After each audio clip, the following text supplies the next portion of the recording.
Welcome back to Whatchu Spinnin. This is episode 3. It is just Jacob and I today. George is sitting this one out, but we will still be talking about our two albums. Then he will be back to talk about Jazz Abroad at some point. How are you doing today, Jacob? Oh, I'm good, man. Just feeling good, feeling a little better, recovering from the week. But yeah, no, I'm ready. I'm excited. Shout out George. I know George. He would have been here. He would have wanted to be here, but Oh yeah, yeah, going on. But we'll see him next time. oh yeah. I'm excited to. I was listening to. I spent this morning listening to all three of the albums again because sometimes when you listen to something, sometimes it's hard to like really register what was going on. So I listened to both of your guys' albums and mine, and I'm really excited actually to talk about Jazz Abroad whenever we get the chance. But yeah, shout out George. We miss you, mijo. Uh, yeah, let's dive in. Do you want to start with yours or do you want to do mine? We could do mine. Hell yeah. Let's do it. What do you got? So mine was Krongbin, Universe Smiles Upon You. Um, so this album is very near and dear to my heart. It's like the first album that I really came to like enjoy and love that like wasn't like hip hop. Because I'm a big hip hop head, but this album is really special. It's actually funny enough, it's the first vinyl record that I've ever purchased. Um, when I was like, it was back in like 2019, I think, like late 2019, 2020. I was like downtown, driving around downtown, and I saw House of Records, and I was like, hey, I'm gonna stop by. And I walked around there for a second, was looking around, looking at the hip hop, looking at everything, and there was a bunch of stuff that I was like, come on. And then I saw this album, and I recognized the cover, and I was like, hey, it's Krongman. I was like, if I ever get into vinyls or if I ever get into records, I would want my first album to be special. And that was my first album that I got. I didn't even have a record player or anything. I just got it just for like the feeling of like owning it, like owning the physical and like looking at the cover, looking at the track list. And like it was just so special to me because this album, it's a great album. Like, and I know you had the chance to hear it, Dorian. What do you think about it? It's an interesting album, to say the least. One of the things that really stands out about it to me is that it's almost all instrumental. You don't hear anybody sing until I think it's White Gloves, which is actually my favorite song off the album, but that's like track 4 or 5. And it's even then it's nice, music, and especially like bands, and a lot of the music that we've talked about has been very much vocal driven, and especially a band that has a sound like this album, especially. And I went, you've shown me some other Khruangbin songs and I've listened to a little bit of their other stuff, but this album in particular is very instrumental driven, which is awesome when you have a talented band like they do. Yeah. It's it's really difficult to kind of put them in a genre per se. I looked them up today and it was like on Wikipedia they had like 7 different subgenres that they really like kind of fit into these pegs with. uh I love, one of my favorite things about it is, or the two, I'll say two quick little things. I love the drumming on it. I feel like the backbeats to everything are just very smooth, very clean, but also kind of like pretty technical when you think about it. um and one thing that I love anytime it happens in music, with rock bands or bands in particular, is when they're in the engineering and they're in the recording process and they actually mix the bass guitar level to actually come through in the mix. Because it doesn't happen a lot, because bass guitar kind of gets swept under the rug because it's part of that back. It creates that backbeat for the other instruments and the vocalist and stuff. But when you have a band like Khruangbin, where they're not very vocal heavy and they don't focus a lot on the vocals, I love that they did that. I was listening to this today, like I said, and I was like, man, I can hear every single thing that the bass guitar is doing, which is so rare, especially nowadays. So I love that about this album. I think it was a great pick. I had a great time listening to it. Uh, what's the Still Alive song or whatever, People Livin'? Yeah. That song is that song's fantastic. The Man Who Took My Sunglasses and White Gloves, probably my three favorite tracks off of there. Dude, hell yeah, that's a solid take for sure. Because yeah, just like little background of the band. It's composed by three people. Laura Leasy, she's the bassist. She plays bass. The drummer, they call him DJ, but it's like I forget his like first name, but it's like It's something. like Daryl. It's Daryl Johnson or something Daryl like that. Johnson Jr. So Laura Leasy, DJ, and then Mark. He's the guitarist. And this band is, like you said, it's very much bass and drum. Like it's a bass and drum band. The guitar is in there, but it's more focused on the bassist and the drummer. And it has a lot of like different influences. The band, they have a lot of like soul, a lot of also like a lot of Eastern influences, like a lot of like Middle Eastern. I know their second album, Con Todo el Mundo, that was like more like African like style and like very Thai.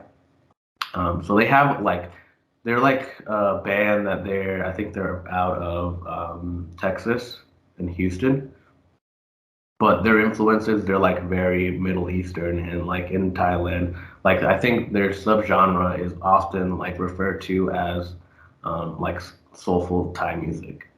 Yeah, psychedelic type of stuff too. Mhm. And speaking on the Thai influence of it, I read up on them today, and their name, uh, Lee, the bassist, was learning Thai at the time, and their favorite word was Karongbin, which means aeroplane, which is just the fact that that is their band name, and then you have all of this other worldly influence is unreal. Yeah, I read that too, and I thought it was funny, and it like matches perfectly because the word Krongbin, like it is like you said, like it means like an airplane in Thailand. And I think it's fitting because like an airplane like can go anywhere. And this band, their music style, it really does just kind of go everywhere. Like it's at points in like the Eastern Africa and then in like Thailand and then even like Asia, like all the sounds that they're coming off of.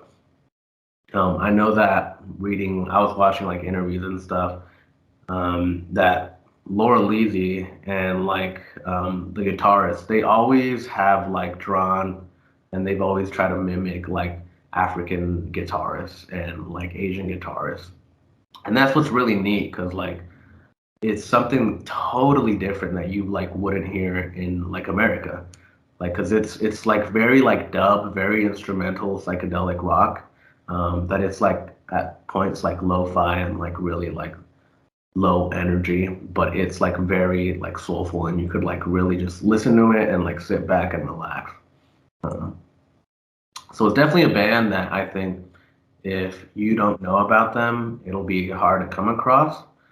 Right. What's funny about it though is like most people that I've talked to and like we talk about music and this band comes up, they know and they love it.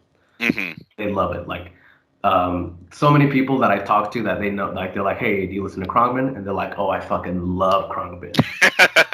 Like it's crazy. Like if you know them, like you like them. Like Right. automatically. I don't know if you've noticed, but if you've ever been to, I mean, you've been in Moonrock Records, Callie, she got this sign a couple months ago. It's like on the door. It's on the side, one of the side windows. It is. It's the Texas Sun like album cover, and it just says "We're open" on it, and it like lights up if she plugs it in. It's pretty sweet. That's It's also like it's like a Krongman album. It's one of their other albums that they have that she has like a sign for it for their store. that's badass. I'll have to keep an eye out for that next time I'm there. I didn't notice that. Oh, for sure. Yeah. No, it's really sweet. But yeah, like if people that know about this album, like, and of this band, like they love them. Like it's such like a unique and like different style of music that you just hear it and it just like instantly clicks. Like you're like, oh, this is different. Right. And I was thinking because I listened to this album, I think probably 2.5 times this week. And one of the times I was listening to it, I was trying to think because as we're doing this whole thing, I try to remember what a song sounds like so I can go back and try to find the name of it because a lot of the times I'm driving, and it was difficult to do that with this album because it sounds like just like an hour long jam session between these three. Like there's just such a beautiful flow between each track into the next, and to where there's like a cup there's I think it's at the beginning, right into White Gloves, I think is like the last part of this. But there's like a 3 song span where it just sounds like one whole big boom, like experience essentially. Uh and that's awesome to me. When you have a band that is one, this talented, and two, can make music that sounds like it's just a jam band, but it's damn good music and it flows together like that. And it's that super psychedelic, like soulful. And there's tracks on this where Mark Spear is just absolutely shredding. Like his licks that he does are just incredible.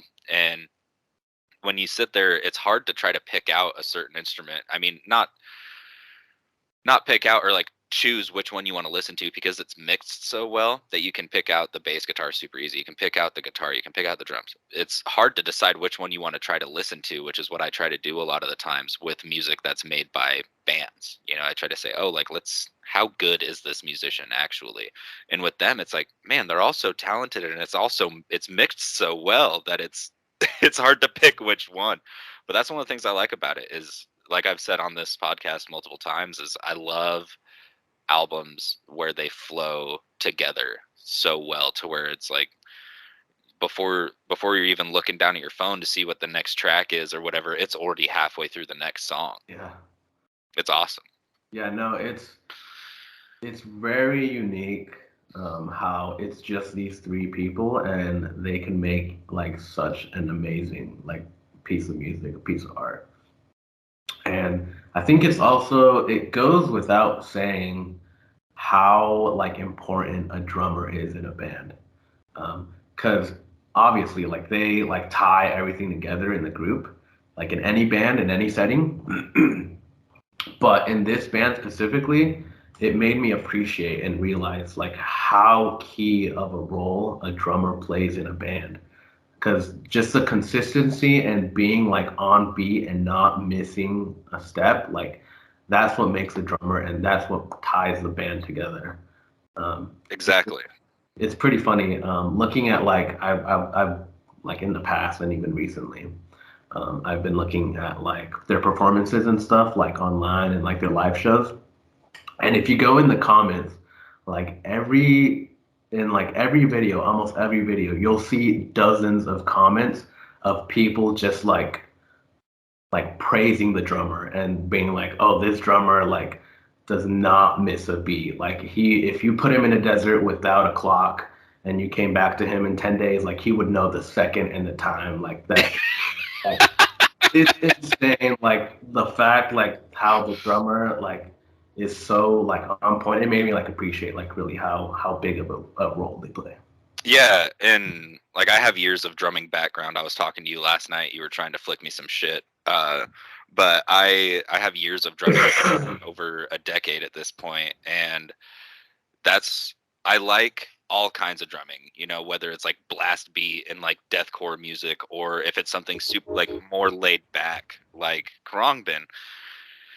And I heard, the vibe, like the first song, the drums don't kick in immediately. And I was like, oh, this is going to be really interesting. Like, I wonder what the drummer's going to sound like. And then he came on to the track and I was like, oh my God. I was like, because he's sitting there and he's so locked in, but then he does these really flashy fills and it's like right back into the thing. And it's like, dude, this guy does not miss. And it's awesome when you have, because that's one of the cool things about I think especially at this point, we live in one of the best times for music, no matter what genre you're into, is because all of these genres that started out as, like the like rock and stuff, it was just the Beatles back in the day.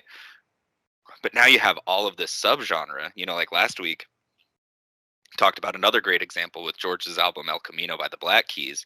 That's another very good like drummer. Patrick Carney from the Black Keys is insane. He keeps everything so locked in, and I think it's really good that I think like good on you honestly for picking this album right after that, because we have a great segue into two different very different styles of music, but also showing the importance of a drummer, because Black Keys only two people, Khruangbin only three, and then there's some bands that have 4 to 5 people, like that's generally the thing. But DJ is unreal on the set. I was like, I didn't expect it to be as multi-layered drumming as it was. I thought, oh, this is just going to be 4 on the floor beats, just and I was like, no, this guy's like going all over the place. I'm gonna have to look up some of their live stuff. That's one thing I didn't do with this album, is look up some live videos, but I'll have to, because he's unreal. And I love the bass, like the bass playing, like top to bottom, they're incredible. So yeah, I'll definitely have to look into some of that, but that's awesome. Yeah, yeah, no, it's really is surreal. I would love to go to one of their shows. I know they're gonna come to Oregon in like July to like two different locations. They're gonna be in Bend in like early July. Um, and I've been talking to it with a bunch of people that I'm like, hey, like we should definitely get tickets and we should definitely go to this. Let's do it. Yeah, because it really is like not only just like seeing them and like recognizing the music, but like being there and like that vibe that they put out. Because like I've Right. seen their shows on like YouTube and stuff, and everyone in the crowd and like everybody's just like totally like vibing and cheering them on. They'll do a lot of like Mark when he's playing the guitar, they'll do like interludes and he'll like throw in like more extra stuff like he's not on the regular track. Like it really is insane. And yeah, I just love like every part of them. Like this is a band like when I first found out about them, I was like, oh, okay, this is unique, this is different, but I like brushed them aside. And then they dropped a newer album, and that's when I really started to pay attention. And ever since then, like 2, 3 years ago, I've just been like following like their every move, like any single they drop, like any new album that comes out, EP, like I'm always like there, like just ready, like and waiting for more stuff from them. Because like at this point, I really have like become like a big fan of them. So definitely, if you like their music, definitely check out their other albums because they're a great band from front to back. Like they're awesome. No, that's awesome, and we should try to get something going to go see them in Bend, because I've only been to one show in Bend. And do you know Alabama Shakes? You know that group? I went and saw them at an amphitheater in Bend, and it was one of the coolest concerts I've ever been to in my life. It was phenomenal. But yeah, I'm glad that you picked this album. That's why I like the stuff that you guys pick is really awesome, because it forces me to listen to stuff, and I know that it's probably the same for y'all. Yeah, it's funny. I knew last episode I was talking to George after like off air, and I was like, George, I know what you're gonna pick. He's like, no, you don't. I was like, yeah, and it was this. I had to beat George to the punch. Shout out George. I know George. He would have a lot to say of this album. Like, it really is such a fantastic album. You could put it in any settings. Like even when we're at work, like this Oh will, yeah. and you gotta let it slide because like it just fits the vibe.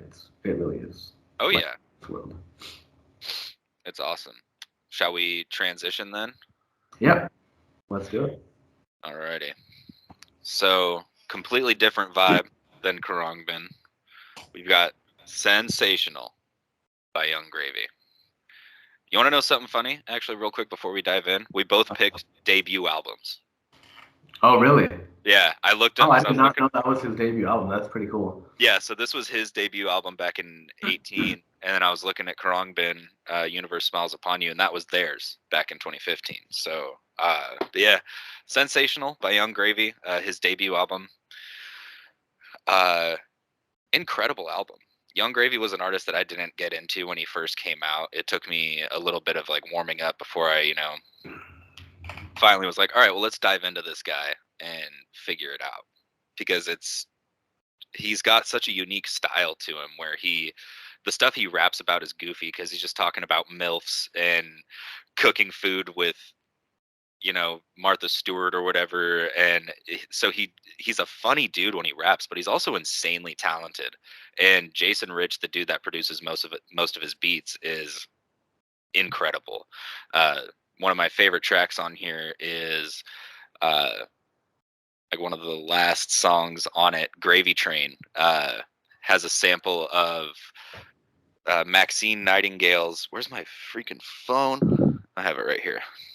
It's Maxine Nightingale, right back where we started from, and he samples it, and it's the way he samples it and what he does to that track is so incredible. And what was your takeaway? Yeah. So I had heard about Young Gravy through the grapevine, really not like really through mainstream. Like I hadn't like seeked out to like listen to him.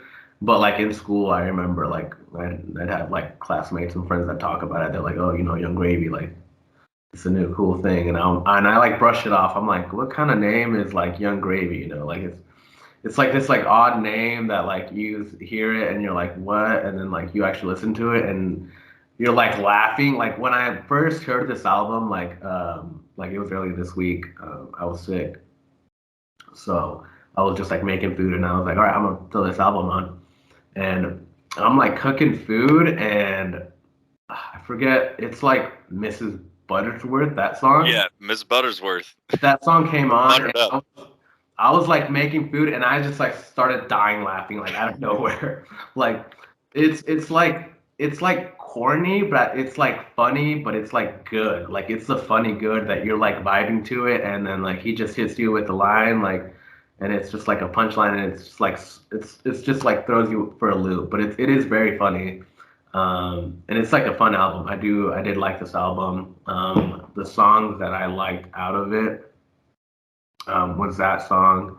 Um, the song that he had with Ramirez and Puya. That song I had heard that song before, and that I think that was the only song that I had heard of Young Gravy.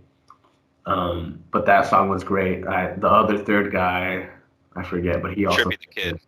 Trippy the Kid. Yeah, he also killed it on that song. And the beat for it is pretty cool. Like the switch up that it has like that like old school like the sample and then it just drops into like the bass with like the beats on it. That album, Doo, that doo, song, doo, doo, yeah, doo, doo. It's yeah, so good. that like that beat sample is pretty cool. It's really nice. Whip a Tesla, that's a good song too. I heard that song and I was like, ooh, okay. Like I was like kind of like moving my hips, like moving my shoulders. I was like, damn, this is pretty good. Um, so yeah, it's like an album that I think it's like I don't know, dude. What would this fall under? Is it like funny rap, like like joking rap, or like what is it? Because I it's think I think it's one of those things that's really kind of beautiful about rap music and about hip hop, like that whole genre in general, is that you can have so many different subgenres that aren't even technically a subgenre. It's a rap or hip hop album, but it doesn't sound like, to compare it to like the old stuff, it doesn't sound like Ready to Die or Illmatic. But at its core, it's a rap album. Uh, I mean, we talked about one last week with Noise by Ghostmane. That's like trap metal is what they call that, but that's a crock. I don't believe that for a second. I don't know. You could call this like funny rap and stuff, but he has like that's just his thing. That's just his shtick, is just being a goofball, but actually also being talented and somehow having incredible production on his albums. It makes no sense. yeah. Uh, so I guess, yeah, you could call it whatever you want. I call it like hype boy music sometimes. I'm like, oh, I got to put on my hype boy music. It's a Friday night or whatever. Uh, but no, it's awesome, and it's an album that I spin a lot. It's because I love it. I love this album, and so I'll go back and listen to it. And recently, like my two favorite songs off of it, other than what you said, are Charlene and Pizzazz. Pizzazz is like the second to last on the album, and it's just he. It's it's almost kind of like a fuck you to the other people in the rap game, because it's funny Yeah. because he's like, I don't got the drip, I got pizzazz, your mama dick, and it's just like so. Yeah. It's so funny, but I'm like, damn, this is actually smooth as hell. Like, uh, yeah, it's crazy. It's hard. It's another one of those. It's like hard to define and like put in a box, because of he has like the old soul influence in it that you can tell. He's hilarious, so it can almost be called comedic rap. But then you're like, no, actually, like this isn't something that I'm gonna put on and just crack up laughing to all the time. This is something that I'll actually vibe out to. Uh, so yeah, I guess you could call it whatever the hell you want. Yeah. No, I think it really is. It's pretty cool. Because I didn't realize this was his first album. I thought like he had done other stuff before this or like singles or anything. But the fact that this was his like first album and it really is like he came out with such a bang and like the features that he got on Oh it, yeah, like that kind of says something. And I feel like that stood him like in the right direction because I took a look, like I was looking at his discography, like at his other albums, and he's made like a couple other albums that are have like a lot of songs that have like 100 million plus views, like million plus views, and like yeah. a bunch of streams on them. So I was like, oh, this is like people like actually like this. Like I was like, this actually is going somewhere for him. So yeah, it is definitely different. Something that I feel like I would listen to it. Maybe not as often, but for sure I did like it because it's something very different to what I'm normally listening to in hip hop. Like in hip hop, I'm usually going for that like bar for bar, like very lyrical, very Yeah, like very like gritty and sometimes like very hard like street hip hop music. yeah. But You're also very beat heavy, I've noticed. And mhm, that's where you and I get along, is that we both like I personally love stuff that has just great production, especially if it's like old school influence. That's why I love Madlib and Metal Fingers production so much. But also it's that's like where you and I kind of bond. But and I feel your that sentiment, but it's good to break it up every once in a while with something that's just like it's just bangers, you know. yeah, Like I don't skip anything on this album. I love it. Like, yeah. but No, it's I did like it. This kind of opened up my ear to Young Gravy, in that like genre, is because it's the beats more than anything I enjoyed on this album. Like they were at times they were like really hard, and I was like, oh damn, this beat is good. And then he's rapping about like how a, a fucking breakfast bottle that you put syrup on has a fat ass. I was like, dude. it's Like so that's good. funny. I was like, that's so good. And it's like it's just out of the box. Like, but yeah, I did like it. It was pretty good. So I think for sure, like I would come back to this album, and I could see why you spit it a lot because yeah, it is. They do have some bangers on there. Yeah, I'll send you some link like YouTube links to a couple other songs of his that I think you would really get down with. Uh, with that being said, we should have anticipated this would be a short episode. We're only at just under 30 minutes. Shall we introduce the next ones? Sure. All right, you go first since you went first for the album this week. So I have it peeping here on the side. Um, this is kind of an album. I was originally gonna do a different album than this, but I was thinking about it and I was like, you know what, I should probably pick this album because this album had a bigger impact on the world, I feel like. So I picked for next week Buena Vista Social Club. Um, and this album right here really is an important album. We'll get into it next week, but it's like Cuban music, like Cuban Latino music. It is definitely very different. Before its era and for the time that it came out, it really was a very, very important album for the world. So yeah, that's my album for next week. Hell yeah. And I was originally going to do a different album as well. I know on last week's episode I said I had one more hip hop album for you guys. And then you and I had a couple conversations where I was like, you know what? Maybe I'll save that one because I kind of want to delve out of hip hop for a little bit. You know, you guys have been showing some of your other music tastes, so I figured it's about damn time I do so myself. So we're going Enema by Tool, their second album.